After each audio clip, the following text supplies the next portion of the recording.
Баршаңызға сәлем, каналға қош келдіңіздер. Бүгін біз Орео печеньесінен чизкейк пісіреміз. Чизкейк духовкасыз піседі. Жасау жолы өте оңай. Әдеттегідей керекті тағамдардың құрамын видеоның астына жаза кетемін. Алдымен печеньенің ішіндегі салмасынан ажыратамыз.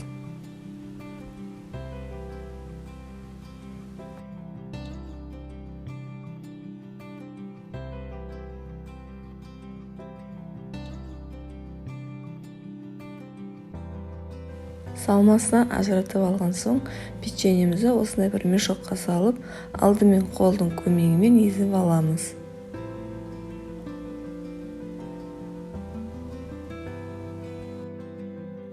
Блендердің көмегімен де езуге болады.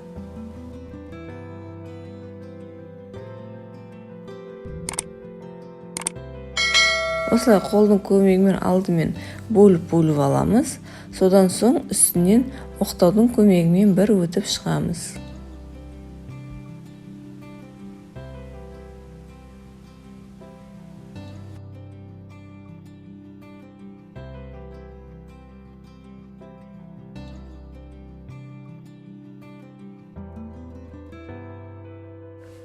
Печеньені езіп алған соң бір табаға саламыз. Оның үстінде бөлме температурасына еріп тұрған майымызды құйып, араластырып аламыз.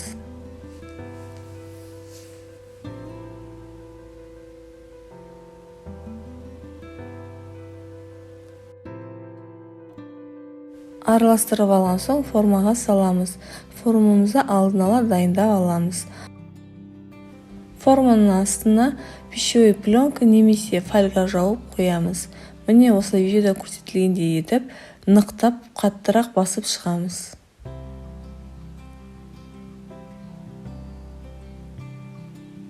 Ешбір жері ашық қалмау тиіс, сондықтан қаттырақ басып шығамыз. Одан соң стаканның көмегімен осылай бір өтіп шығамыз. Болған соң холодильникке 1 сағатқа қойып қоямыз. Енді салмасына кірісеміз. Осылай сап-салқын сливкиімізді бірінші табамызға өлшеп құйып аламыз. Сливки міндетті түрде 33% болу керек, және де холодильниктен тұру қажет. Сливки жақсы көтерілу үшін сливки құятын табаны да холодильникке 15 минутқа қойып алған жақсы. Ал енді өлшеп алған 250 мл сливкиімізді миксердің көмегімен миксерлеп аламыз. Алдымен кіші жылдамдықта, содан соң үлкен жылдамдықта миксерлейміз.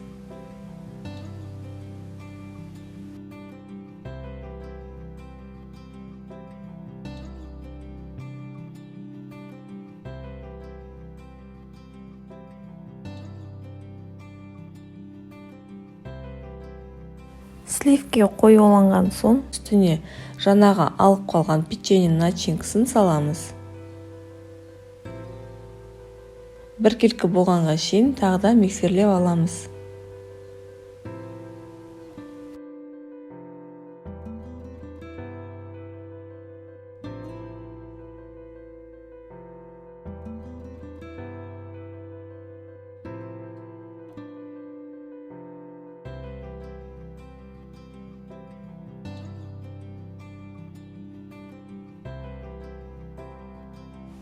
Содан соң үстіне 1 ас қасық сгущенное молоко құямыз.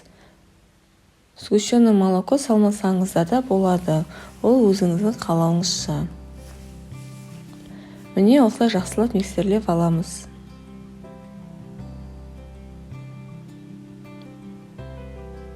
Бір сағат өтті, коржымызды холодильниктен шығарамыз.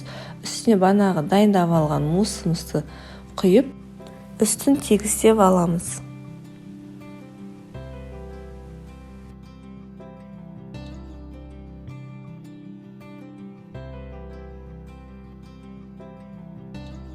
Үстін тегістеп алған соң холодильникке 3-4 сағатқа қойып қоямыз. Міне осымен біздің чизкейк дайын. өзіңіздің қалауыңыз бойынша әрлеуге болады. Чизкейк өте жұмсақ, жеп-жеңіл болып шығады. Және де дәмі де өте дәмді. Көріп тұрғандарыңызда еш қиыны жоқ, оңай. Сіздерге де жасап көруге кеңес беремін. Келесі видеоларды жіберіп алмас үшін менің каналыма тіркеліп, лайк басып, және де қоңырау белгісін баса кетіңіздер. Келесі видеоларда көріскенше ас болсын.